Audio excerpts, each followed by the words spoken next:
Hello students, today we will study chapter number 14, electricity and circuits.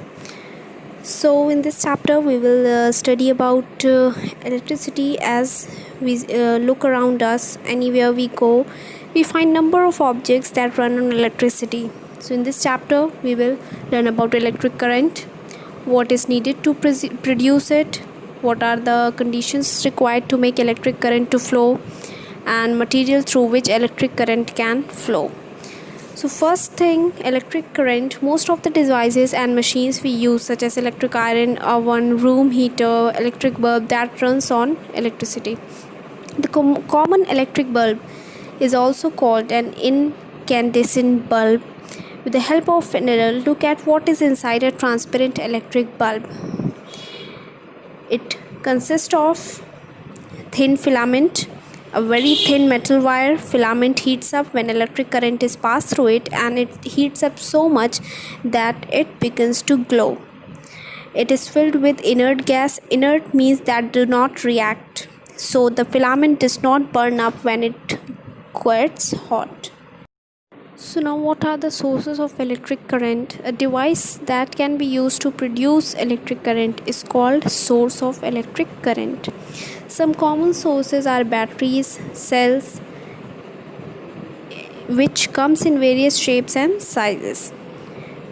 Electric current that we get from the plug points in the keys, a very useful kind of cell that we often use is dry cell. Due to chemical reaction that take place inside the cell and batteries, electric current is produced. Flowing water or steam is used for large scale generation of electricity. Now the very first kind, most commonly used cell जो हमने daily life में देखे हैं, like in remotes we have seen in TV remotes, dry cell जिन्हें कहते हैं, as the name suggests, dry cell contains dry ingredients or semi-solid ingredients. Okay, now what it is composed of. Outer view, you can look into your books, figure 14.3, and inside view it is consist of metal cap that acts as positive terminal, and negative terminal is the zinc base of the zinc. Okay, now it contains paste of ammonium chloride and inside a zinc container. It contains a cardboard container containing manganese dioxide and carbon is placed. It has microscopic holes so that the reaction can take place between ammonium chloride paste and manganese dioxide powder. Every source of electric current has two terminals, positive and negative. Okay, electric current can be thought of as flowing in from one terminal and flowing out from another terminal. Dry cells are used in remote control cars, televisions, air conditioners, toy cars, etc.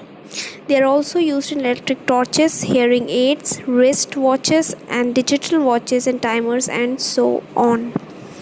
Now, what are the different types of electric cells? Different types of electric cells are primary cells, secondary cells, solar cells. Okay, so what are primary cells? The cells which are different cells are used different methods for producing an electric current. Primary cells can be used only once. They have to be thrown away once they have been used up. एक बार हम use करके जिनको throw कर देते हैं, that are known as primary cells. Secondary cells वो होते हैं जिनको हम दोबारा से चार्ज करके यूज़ कर सकते हैं, जैसे जो हमारे मोबाइल फ़ोन्स में यूज़ होते हैं, लैपटॉप्स में यूज़ होते हैं, etc. Solar cells use sunlight to produce electric current. Many calculators are powered with solar cells. Solar panels are made up of solar cells and are used to light up streets and many homes. So the flow of electric current, hearing what are the conditions needed for an electric current to flow. First one is device such as cell, battery और plug, यानी कि source of current हमारे पास होना चाहिए, first requirement. Second requirement है wire, जिससे हम bulb को और source of electricity को connect करेंगे, source of electric current को connect करेंगे. After that, wire can be of copper, silver, aluminium, any metal. Then third requirement is unbroken loop running from one terminal of the source through various appliances back to other terminal of the source. Unbroken loop होना चाहिए ताकि जो हमारा current है वो एक cycle में flow होता रहे और उसे कोई भी ब्रेक डाउन ना फेस करे. So 3 conditions are: first is source of electric current, second is wire, and third is unbroken loop.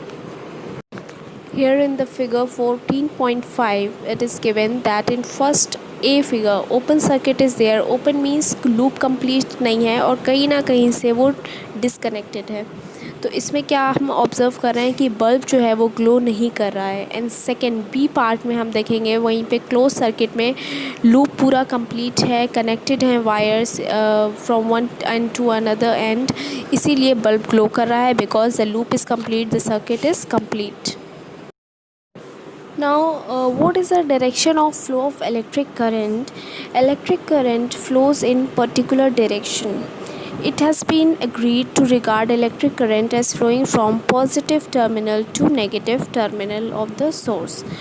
Always positive terminal से negative terminal तक ही हमारा current flow करता है, from positive to negative. Now the next topic is electric switch. We use electric switch to switch on or switch off the electrical devices. An electric switch is a device that is used to open or close an electric circuit. When we switch on any electric device, we have to push the switch in on position and the circuit completes, current flows and the bulb start glowing. It is called closed circuit.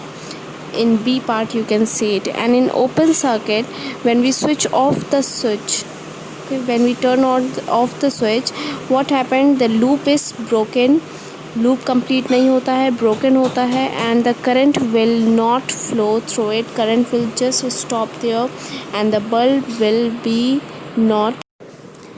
So now the next topic is electric torch. In electric torch we all have seen it contains one or more than one dry cell which is connected to a switch and to a small bulb. When the switch is pushed to on position, the current circuit is complete and bulb start glowing as in the electric circuit. Same like that. ठीक है, आपस में सब connected होता है, bulb to the cells to the switch through wires. When the current flows through the wires and bulb, the bulb start glowing. When the circuit is complete, bulb start glowing, and when we switch off the switch, what happens, the circuit is incomplete, the loop is broken and the bulb goes out. Now the next topic is conductor and insulators. What happens in simple language, conductors are the material that allow current to pass through it, and insulators are the materials that do not allow current to pass through it. So we can see in figure 14.10, when we use an insulator, a rubber band, bulb is not glowing, and when we use a iron key, that is a conductor, good conductor of electricity, the loop is completed, the current flows through it and the bulb start glowing. So these are just the example of conductor and insulator. What is the difference between these two is, in insulator bulb will not glow, and when we connect the conductor, bulb will start glowing. So the chapter is about electricity. We should be very careful while using any electrical appliances or any device. The first point is, never play with electrical wires and sockets. We should dry our hands when we touch plugs, sockets or any device through which current flows. When removing or putting in plugs into sockets, care should be taken while not to touch the metal pins of the plug. We should not touch the metal pins because these are the conductors and we can catch the current. After charging devices like mobile phones and laptops, people may habit of leaving plug-in sockets while removing the connection to the device. We should not expose the port of charger loose. One should always turn off the switch and remove the plug from the socket. With the small children in the house, it is advisable to cover all the plug points Electrical devices such as laptops and mobile phones should not be connected to an electrical socket while using earphones. So these are some preventive measures. We should be careful while using any electrical devices. So students, I hope this chapter is quite clear to you after watching this video.